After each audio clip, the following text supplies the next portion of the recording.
میرا نام زینت ہے۔ میری ماں نے غربت کی وجہ سے میری شادی کم عمری میں ہی کر دی تھی، کیونکہ میرا باپ بہت سال پہلے ہی دنیا سے چلا گیا تھا اور میری ماں نے بہت مشکل سے مجھے پالا تھا، اس لیے پہلے ہی رشتے پر مجھے گھر سے چلتا کر دیا۔ شادی کے بعد مجھے پتا چلا کہ میرا شوہر میری ساس کا سکا بیٹا نہیں ہے۔ میری ساس نے اس کو اپنی بہن سے لے کر پالا تھا۔ پھر میری ساس کا بھی ایک بیٹا پیدا ہوا اور میرے سسر کی وفات ہو گئی، تو بچپن ہی سے گھر کا سارا خرچہ میرا شوہر چلا رہا تھا۔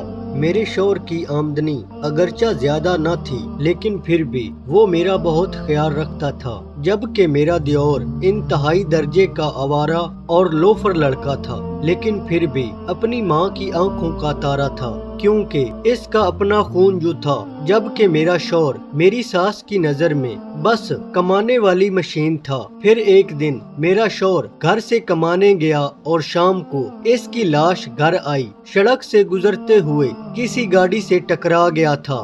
میری دنیا ہی اجڑ گئی تھی۔ کچھ دنوں بعد جب دماغ کچھ سوچنے کے قابل ہوا تو میری ساس نے اپنے کمرے میں بلایا اور کہا کہ تمہارا شوہر تو چلا گیا ہے، تمہارا کیا ارادہ ہے؟ میں نے کہا کیا مطلب امی جی؟ کہنے لگی کہ پہلے تمہارا خرچہ تمہارا شوہر اٹھاتا تھا، اب تم خود کماؤ گی اور مجھے بھی کھلاؤ گی۔ میں نے حیرانی سے پوچھا کہ میں کیسے کماؤں؟ تو میری ساس نے جواب دیا کہ تمہارے کام کا بندوبست میں کر دوں گی، بس گھر میں ہی بیٹھ کر کمانا ہے۔ میں نے سوچا کہ اب کوئی ٹھکانہ بھی نہیں ہے، جہاں پناہ ملے تو بہتر ہے کچھ نہ کچھ کام دھندا کر لوں۔ میں نے کہا ٹھیک ہے۔ میری ساس میری سعادت مندی سے بہت خوش ہوئی۔ اگلے دن شام کے وقت میں نہا کر باتھ روم سے نکلی تو گھر کے صحن میں دو مرد بیٹھے تھے، شکل سے جرائم پیشہ اور کپڑوں سے کھاتے پیتے گھر کے لگتے تھے۔ میری ساس ان کی خدمت گاری میں مصروف تھی، پھلوں اور جوس سے ان کی خاطرداری ہو رہی تھی۔ میں سوچ میں پڑ گئی کہ یہ کون اتنے اہم لوگ ہیں۔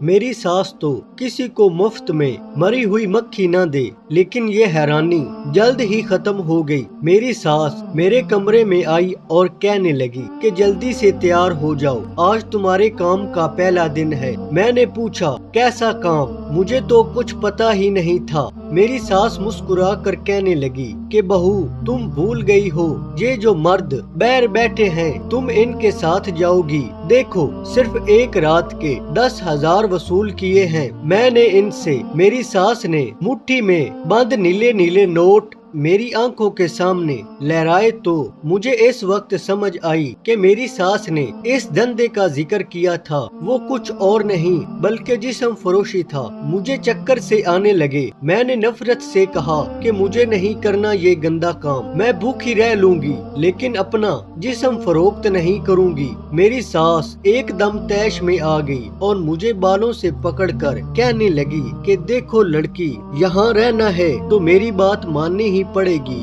ورنہ گھر سے نکال دوں گی اور باہر بھی سب لوگ تمہارا جسم ہی نوچیں گے۔ میں نے بہت التجا کی، لیکن میری ساس نے دونوں مردوں کی مدد سے مجھے کھینچ کر گھر سے نکالا اور گاڑی میں ڈال دیا۔ ڈرائیونگ سیٹ سنبھالی اور دوسرا مجھے بازو سے پکڑ کر پچھلی سیٹ پر بیٹھ گیا۔ کار منزل کی طرف چل پڑی۔ میں مسلسل اپنی قسمت پر رو رہی تھی۔ مجھے اپنا شوہر یاد آ رہا تھا، اس نے غریب ہونے کے باوجود مجھے عزت اور زندگی کی چھوٹی چھوٹی سہولتیں دی۔ کار ایک رہائشی علاقے میں ایک بڑے بنگلے کے گیٹ پر رکی اور گیٹ کھلنے پر اندر داخل ہو گئے تھے۔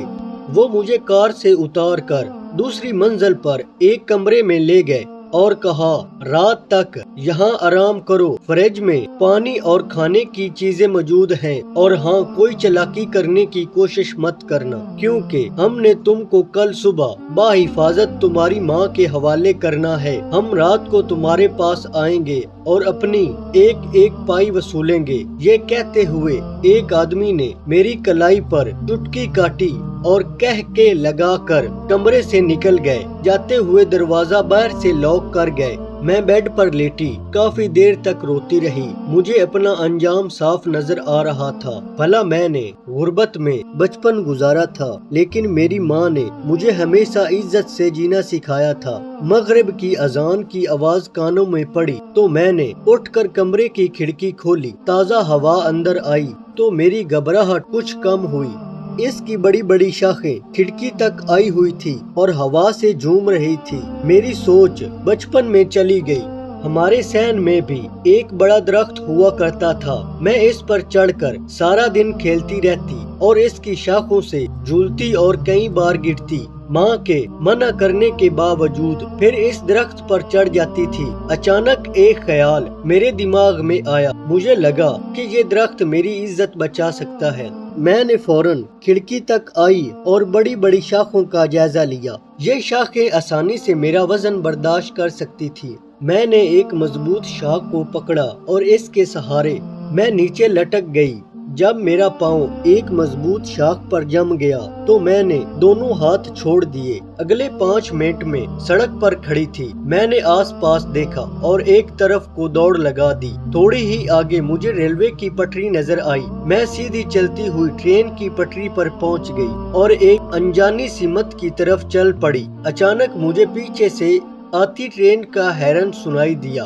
ٹرین ڈرائیور بار بار ہارن دے رہا تھا۔ میں نے فوراً فیصلہ کر لیا کہ میں زندہ رہی تو جگہ جگہ پر مجھے جسم کے بھوکے درندے نوچ کر کھائیں گے، اور بار بار مرنے سے بہتر ہے کہ ایک ہی بار مر جاؤں۔